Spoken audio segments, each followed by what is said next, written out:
আজ আমি রান্না করব ঢেলা মাছের ঝাল, বেগুন দিয়ে করব। ঢেলা মাছটাকে আমি ধুয়ে লবণ হলুদ লাগিয়ে রেখেছি। মাছটাকে, আর বেগুনগুলোকে আমি কেটে নিয়েছি।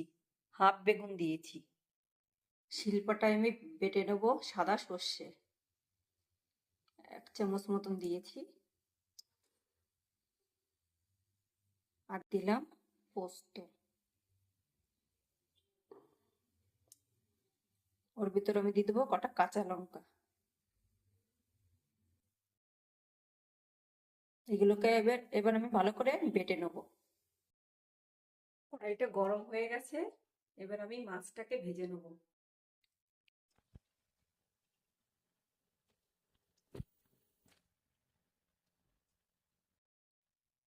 এবার আমি মাছগুলোকে উল্টিয়ে নেব।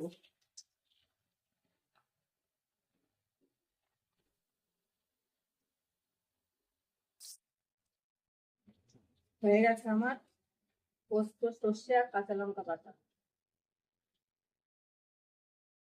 এবার আমি মাছগুলোকে নামিয়ে নেবো। হয়ে গেছে মাছটা ভাজা।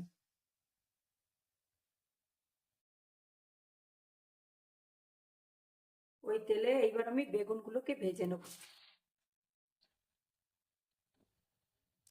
ওর ভিতরে একটু নুন দিয়ে দেবো। নুন আর হলুদ দিয়ে ভেজে নেবো।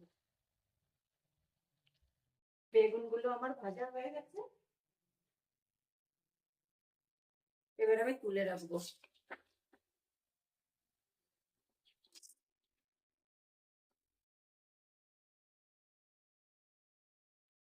ওই তেলে আর একটুখানি তেল দিয়ে দেবো। এবার দিয়ে দেবো 2টো শুকনো লঙ্কা ফোড়ন, একটু কালো জিরে ফোড়ন দিয়ে দেবো। এবার যে ওই সর্ষে, পোস্ত আর কাঁচা লঙ্কা বেটে রেখেছিলাম, এবার ওটাকে দিয়ে দেবো। এবার ওই বাটিটা দিয়ে একটু জল দিয়ে দেবো। 1/2 চামচ নুন দিয়ে দেবো। 1/2 চামচের থেকে একটু কম হলুদ দিয়ে দেবো।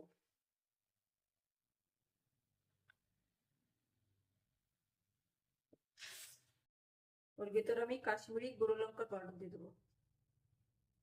কাশ্মীরি লঙ্কার পাউডার, কালারটা আসার জন্য।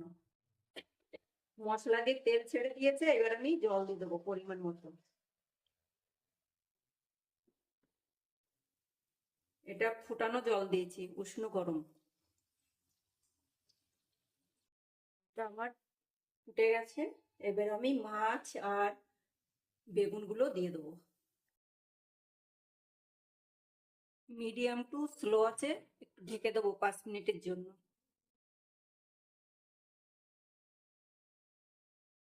ঢাকনাটা তুলে নিলাম। এবার হয়ে গেছে আমার প্রায় মাছের ঝালটা। এবার আমি কাঁচা লঙ্কা চিরা আছে, ওগুলোকে আমি ছেড়ে দেবো।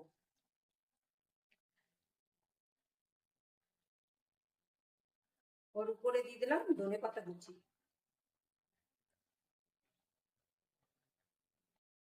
এবার আমি নামিয়ে নেব।